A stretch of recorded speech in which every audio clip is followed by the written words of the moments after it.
едно яйце. Ама кръгличко, по-кръгло от всички яйца на света. Глупости, такива яйца няма. Щом няма такива яйца, няма и приказка. Добре да я разказвай. Така. От това яйце се излюпило... Какво?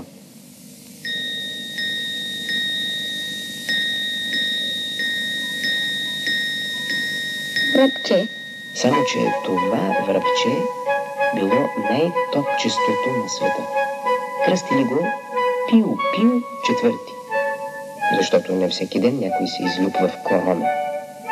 Връбчето Пиу-Пиу растяло като всички останали връбчета. Само с тази разлика, че оставало съвсем кръгличко.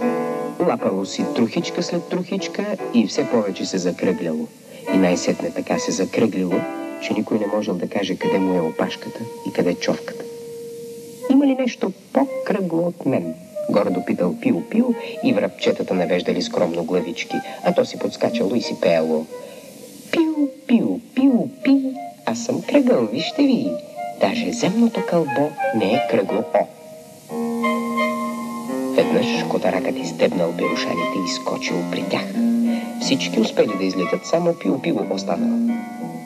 Но котаракът бил много възпитан и никога не нападал в гръб. Той бил страшно изненадан от едно толкова кръгло връбче. Обикалял около него и търсил да види къде му е човката. Най-накрая се ядосал и изръмжал. Ще те изям, все ми едно откъде ще започна. Тъпо животно, спокойно казал Пиу-Пиу. Никой не е толкова глупав, че да яде толкова кръгло връбче. Защо? Учудил се котарака, какво име на кръглите връбчета. Изяш ми, ще видиш, отсякал Пиу-Пиу. Котаракът подвил опашка, наврял се в миша дупка.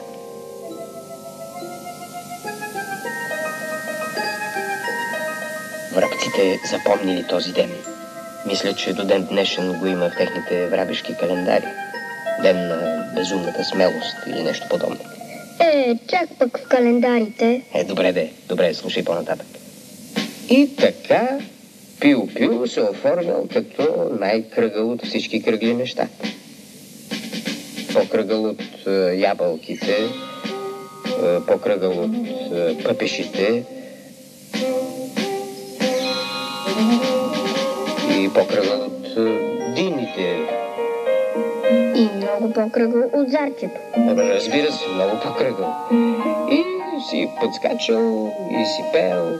Пиу-Пиу, Пиу-Пи, аз съм кръгъл, вижте ви, даже земното кълбо не е кръгло О.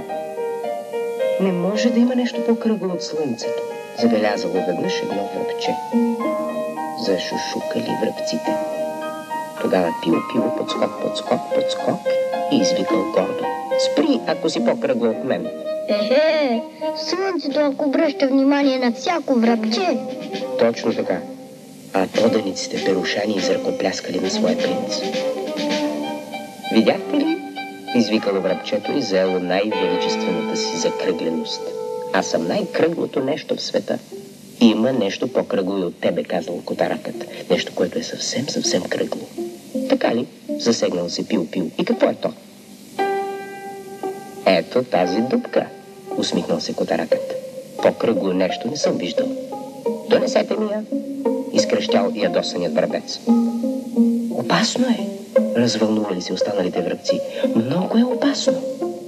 Глупости, изкръщял Пиу-Пиу четвърти. Само ще проверя. Носете ме.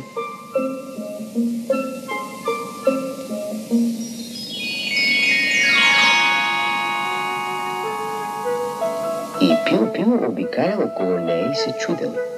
Не е кръгла? Никак не е кръгла. Трябва да се погледне съвсем отгоре, казал хитрия котарак. Отгоре изглежда много по-кръгла. Врабчо се надвесил над нея, заклатил се и... Майчице!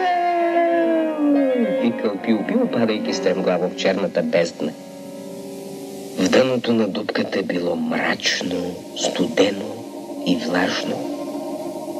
И тъй като нашият върбец не можел да лети, нищо друго не му оставало, освен да гледа към светлия кръгъл прозорец.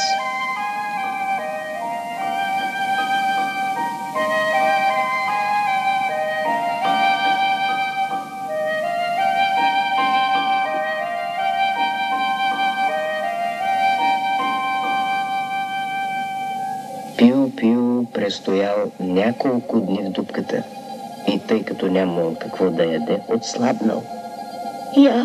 Очудил се на петия ден Врабчо и се огледал. Виж на какво съм заприличал. Котаракът, който дебнял на изхода, просто паднал от очудване. А Пио се върнал при своите зарадвани братя и се присъединил към лудежките им игри. Голяма работа. Притрябвал ми е такъв клющав врабец, казал Котаракът.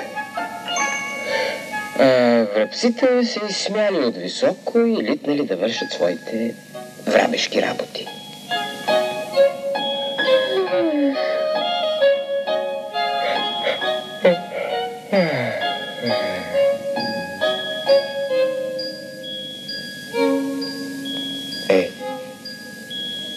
Да не си заспал и тя? Ами, спи ли си при такава кръгла луна?